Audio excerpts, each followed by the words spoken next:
13 de marzo de 2013. Nadie había pensado en él. El Papa del fin del mundo, como él mismo se describe, inaugura una nueva era en la Iglesia. Auténtico, modesto, seguro de sí mismo. Se gana muchos corazones, sobre todo los de los débiles y necesitados. Pero puertas adentro, fuera de la vista de los peregrinos y los turistas, el ambiente está cargado. Hay negocios turbios en el Banco Vaticano desde hace décadas. Y un sacerdote ha sido arrestado. A eso se le suma una disputa de grupos de intereses por los cargos que revela mucho más que ambiciones de poder.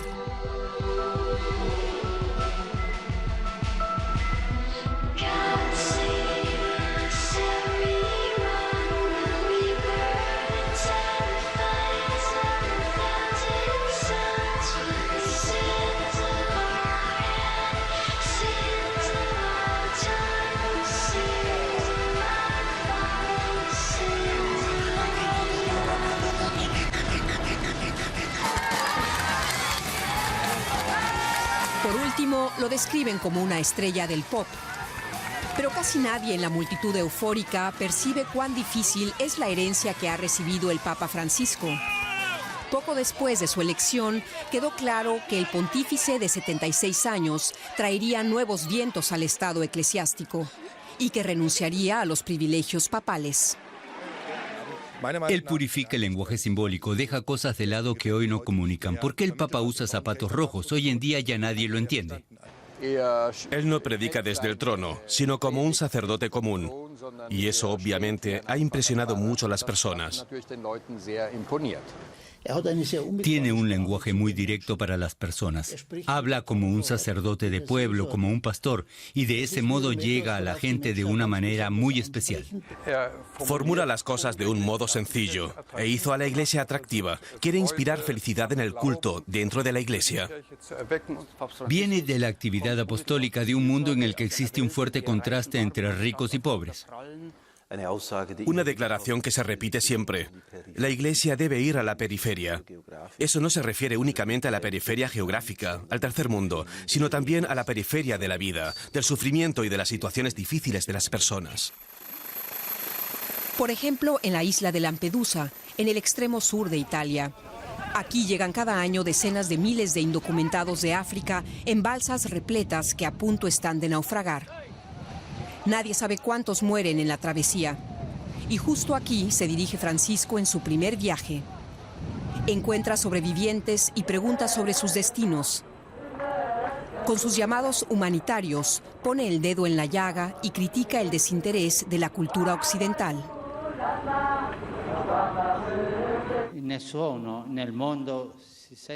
Hoy en día, ya nadie en el mundo se siente responsable de lo que pasa acá. Perdimos el sentido de la responsabilidad fraternal. Nos hemos convertido en una sociedad que se olvidó de los sentimientos y de la compasión. Esta es la globalización de la indiferencia que incluso anuló la capacidad de llorar. Asistencia, caridad y entrega para atender a los pobres. Pronto les queda claro a todos en el Vaticano que el primer latinoamericano en la silla de San Pedro aboga por una manera muy distinta de relacionarse con la gente. Él se ve a sí mismo y al cristianismo en una humilde función de servicio, sin esplendor ni pompa, como cuando lavó los pies a los jóvenes de un reformatorio. Francisco introduce una nueva sobriedad en el Vaticano. Casi sin brocados de oro ni pesadas vestimentas litúrgicas. El Evangelio tiene que estar en el centro de la escena y no las estridencias visuales. El Papa Francisco desoye los consejos iniciales destinados a ajustar sus apariciones en público. Sigue adelante y marca el paso a seguir. Se detiene cuando quiere y habla con las personas a su manera. Pronto el aparato del Vaticano no se atreve más a intentar convencerlo. También los pesados vehículos papales quedaron obsoletos. Francisco solo viaja en pequeños autos comunes. Me duele cuando veo a un sacerdote o a una monja en un auto último modelo. No se puede. La macchina ultimo modello, ma no si può. Si può. Según Francisco, la prédica no puede depender de la riqueza y el bienestar. Jesús envía a los suyos sin bolsa, ni alforjas cargadas, ni sandalias. Él quiere una iglesia pobre, una iglesia para los pobres. Quiere un clero que no sea autorreferencial, sino que se ocupe de las personas que viven en los márgenes de la sociedad, sobre todo los excluidos. Y también habla mucho sobre la situación social, sobre una nueva esclavitud y sobre el poder excesivo de las fuerzas financieras y económicas. Justo esto ocurre en la Santa Sede. Por ejemplo, en el Banco Vaticano, IOR, siempre en medio del escándalo y originalmente pensado para promover obras sociales y religiosas. Junio de 2013. Monseñor Nuncio Scarano es arrestado bajo los cargos de corrupción y lavado de dinero. El clérigo del Vaticano habría intentado, con ayuda de cómplices, contrabandear a Italia 20 millones de euros provenientes de Suiza. Además, a través del Banco Vaticano habría cambiado a efectivo cheques falsos por un valor de unos 600.000 euros. El exrevisor de cuentas del Vaticano se encuentra ahora en la cárcel romana Regina Caeli, que en castellano significa Reina de los Cielos. Allí es constantemente interrogado. Los medios italianos creen que Scarano puede haber informado sobre otros negocios dudosos del Banco Vaticano. Scarano puede ser la llave para abrir muchas otras puertas. Todavía está por verse si el Vaticano tiene interés en aprovechar la historia para limpiar u ordenar, o si se cierra y Scarano se queda solo, en las manos de la Fiscalía Romana. El arresto de Scarano no fue del todo sorpresivo. Un mes antes había sido suspendido por el Vaticano, como declaró el vocero de la Santa Sede, Federico Lombardi, por escrito. Poco antes de la detención, el Papa Francisco había designado a una comisión especial de 5 miembros que debía poner bajo la lupa los negociados del Banco Vaticano.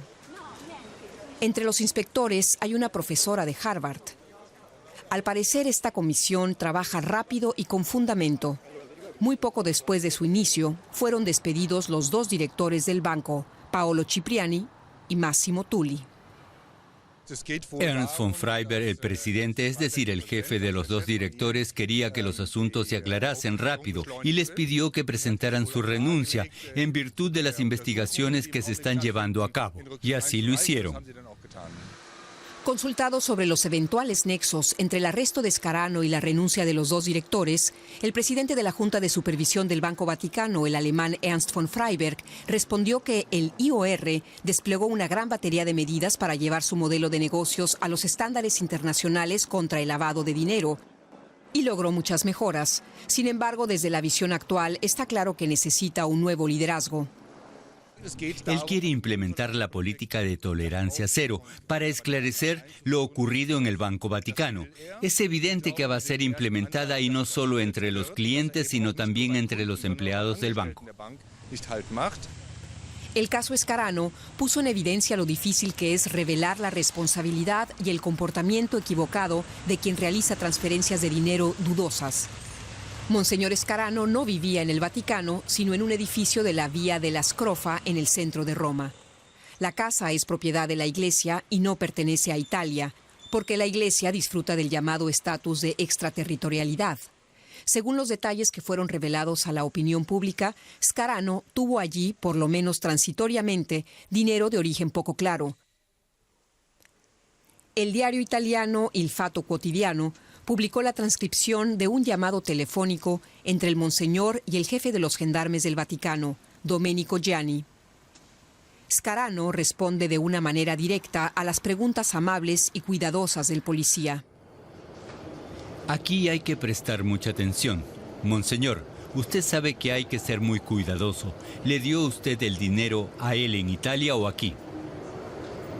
Se lo di en mi casa. Es una zona extraterritorial. A las 4 de la mañana. ¿Por qué? ¿Dónde vive usted? La Santa Sede, el edificio, es zona extraterritorial. En realidad pueden decir, fue ahí y basta. Fue a las 4 de la mañana, en presencia del doctor Marchano, porque tenía miedo de que en esa noche... ¿Acaso hay nexos entre los negocios turbios con dinero y las zonas extraterritoriales? ¿Y qué significa exactamente zona extraterritorial? Esas son zonas que le pertenecen al Vaticano, edificios que no quedan en el Estado del Vaticano sino dentro de Roma, por ejemplo en Castel Gandolfo, el Palacio del Papa. También incluyen a varios edificios aquí dentro de la ciudad de Roma. Están en el Estado Vaticano pero fuera de su territorio. Significa que la justicia italiana o la policía italiana en principio no pueden intervenir allí, pues le conciernen al Vaticano. Actuar es lo que hizo el antecesor de Francisco, el Papa Benedicto. En 2010 trajo a inspectores independientes para asegurar más transparencia en los negocios del IOR con el objetivo de llevar al banco a los estándares internacionales en vigor. Y Francisco puede usar ahora un extenso dossier que Benedicto le dejó como legado, precisamente sobre los asuntos que no funcionaron bien en los últimos años. Mucho de lo que el Papa Francisco hace ahora no es nuevo. Tanto el manejo de los asuntos de la curia como especialmente el manejo del Banco Vaticano ya fue diseñado por el Papa Benedicto, que se preocupó mucho por asegurar un desarrollo positivo del IOR. Primero hay que aplicar las medidas. Segundo, se necesita un banco de este tipo. En los asuntos de dinero no habrá nunca una historia en la que se pueda excluir abusos y escándalos. Donde hay dinero, hay tentación. Eso se puede ver en estas áreas. También en el Vaticano trabajan personas. Obviamente tampoco un banco de estas características es invulnerable. Un banco offshore que trabaja como tal desde hace 45 años tiene muchos cadáveres en el sótano, en el sentido de que tiene muchos secretos. Después de la guerra y en los 50, el IOR ha juntado cadáveres en el sótano. Incluso hubo cadáveres reales.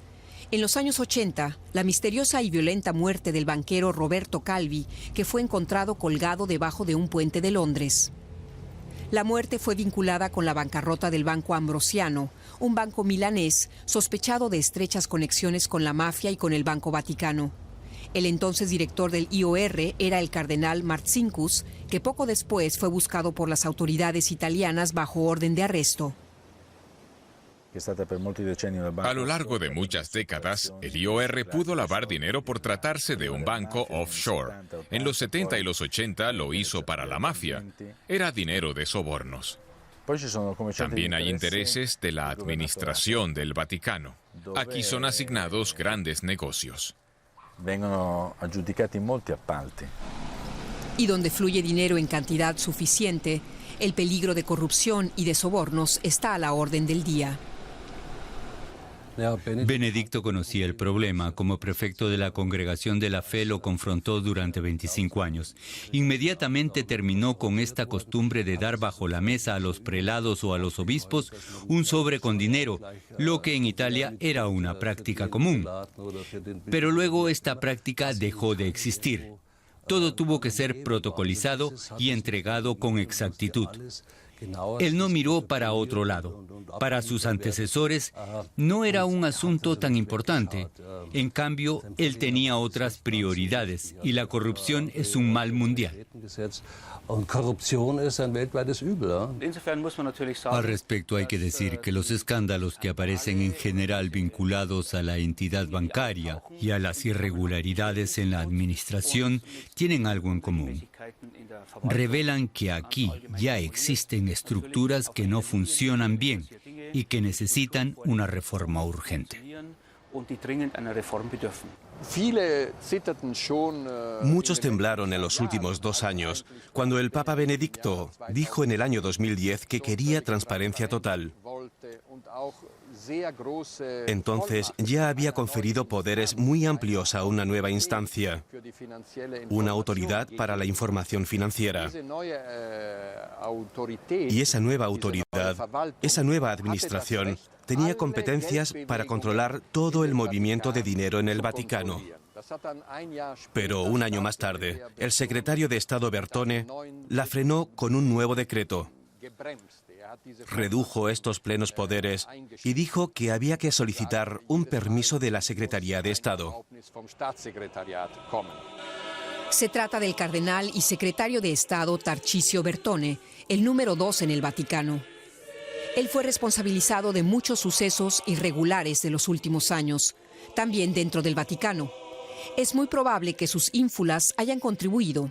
Son propias de un noble dentro de la Iglesia y con el papado de Francisco parecen una reliquia del pasado.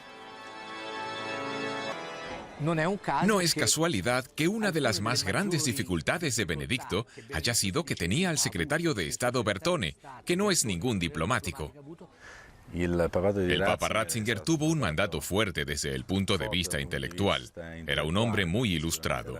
Pero su mandato fue débil desde el punto de vista político, porque el cardenal Bertone no era apto para el rol que ejercía. Entonces, ¿es correcto decir, como muchos en el Vaticano, que Bertone debilitó en forma decisiva el papado de Benedicto?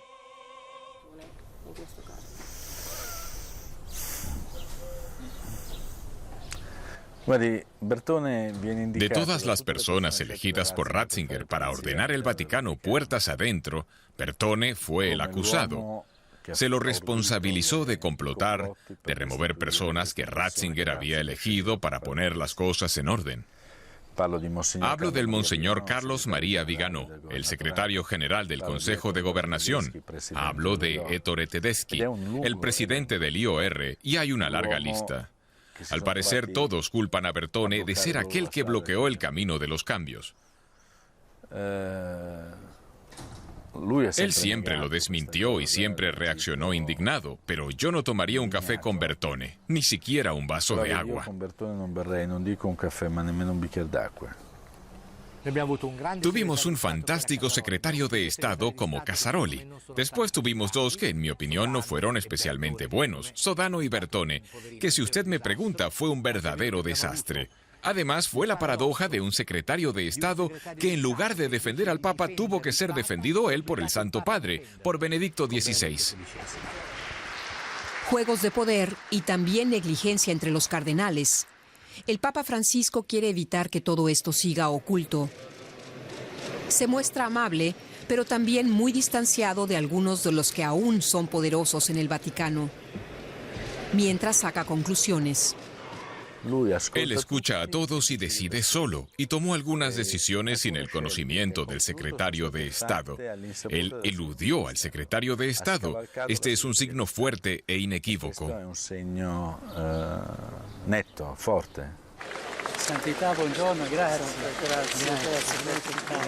Benedicto también dejó otro problema en manos de Francisco. Un presunto lobby homosexual que habría influenciado en forma decisiva el liderazgo del Papa en el pasado. En beneficio propio para sus propias carreras, para exhibir poder. Un sombrío capítulo de los últimos años.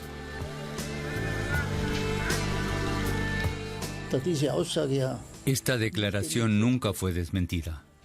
Entonces hay que suponer que era pertinente. Y si lo era, es bastante seguro que estas agrupaciones se volvieron influyentes en el pasado. Y son situaciones obviamente muy reprobables. Creo que tienen mucho que ver con las estructuras internas. Estructuras muy poco transparentes, estructuras del tiempo del ceremonial de la corte de los monarcas autocráticos.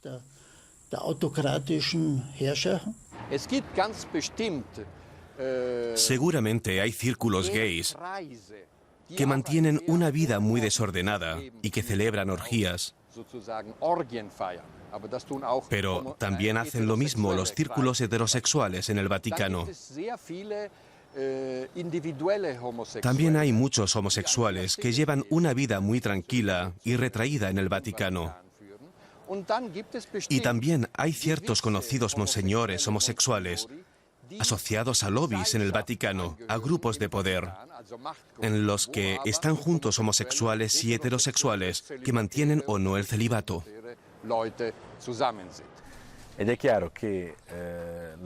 Está claro que allí donde la homosexualidad es vista como un pecado y debe mantenerse en secreto, existe un incentivo para la extorsión.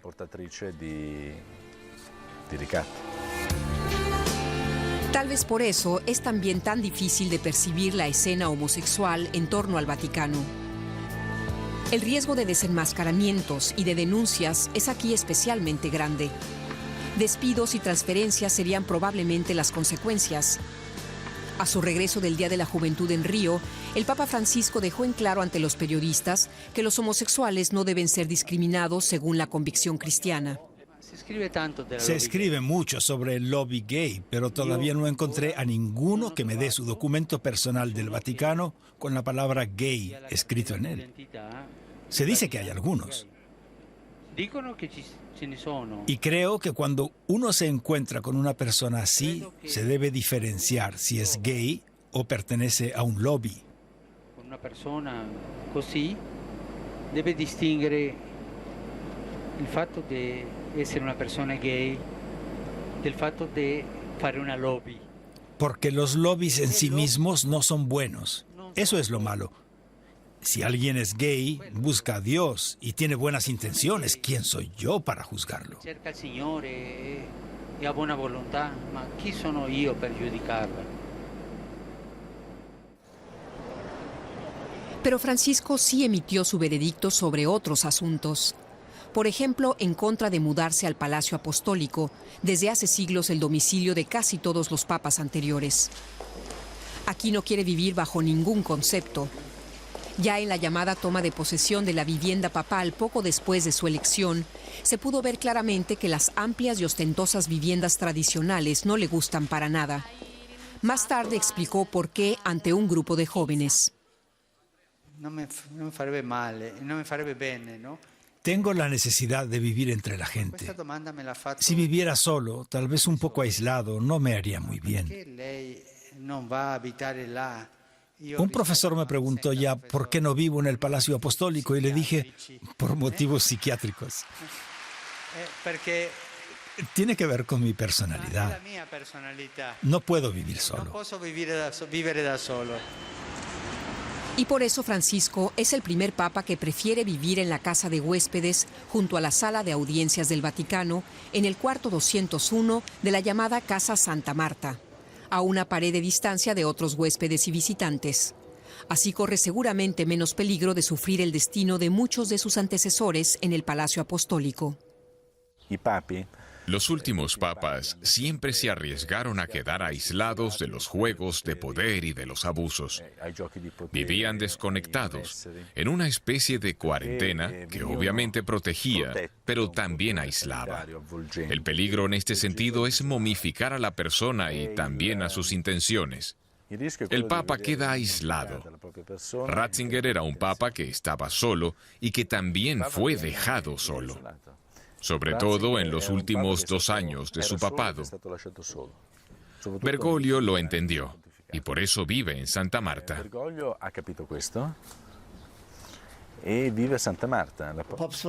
Al parecer, el Papa Francisco le tiene una aprensión muy grande a ser transformado en alguien dependiente del aparato, del entorno y de las estructuras. Él no quiere ser llevado a esa soledad del papado. Siempre se dice que el cargo de papa es el más solitario del mundo, lo que seguramente se aplica a muchos de los pontífices. Cuán solo se puede llegar a estar lo muestra el caso del inolvidable Papa Juan Pablo I. El Papa de la Sonrisa permaneció 33 días en el cargo. Murió en circunstancias nunca aclaradas. Fue encontrado varias horas después del deceso en su cuarto de trabajo del Palacio Apostólico.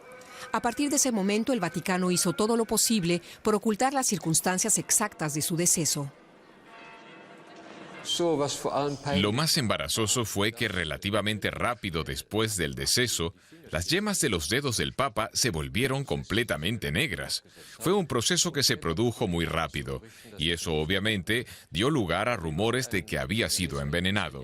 Incluso hubo un periodista, David Jalop, que escribió un libro en el que directamente afirma que fue envenenado. Se habló al respecto en una reunión de cardenales, y yo sé con certeza que entonces un cardenal, a quien conozco muy bien, dijo que debía realizarse una autopsia para establecer cuál era la causa exacta de la muerte. Otros cardenales opinaron que eso iría contra la dignidad de un papa fallecido, algo que para mí era una absoluta tontería, porque durante siglos fue habitual embalsamar a los papas, es decir, se extraían sus órganos internos. Entonces, ¿cómo una autopsia podría ir en contra de la dignidad de un papa? Dignidad, conocimiento, experiencia. Francisco, en todo caso, tiene algo decisivo que no tuvieron otros papas. Algo que ninguno de sus antecesores pudo aprovechar es la experiencia y el conocimiento de su predecesor, en este caso Benedicto XVI. La cooperación y el apoyo recíproco podrían acabar con mucho del juego de intrigas en torno al poder y la influencia en el Vaticano. Tales adversarios existen. Por eso para ellos lo peor sería que ambos, antecesor y sucesor, se entendieran bien. Sería una gran ventaja para el papado, aunque a muchos eso no les gustara. Seguramente el Papa Benedicto ha hecho su experiencia sobre cómo debe ser el trabajo conjunto con la curia y puede aportar ideas útiles para determinar en qué dirección habría que implementar cambios. Es como en todos lados, no hay institución humana en la que no haya lucha de poder. No puedo oír hablar más de la llamada lucha de poder. Obviamente siempre hay lucha de poder, en todas partes. La hay en cualquier partido, en cada ministerio de Relaciones Exteriores, en cada redacción. En realidad, allí la lucha de poder hoy en día es mucho más fuerte que la que se da en el Vaticano.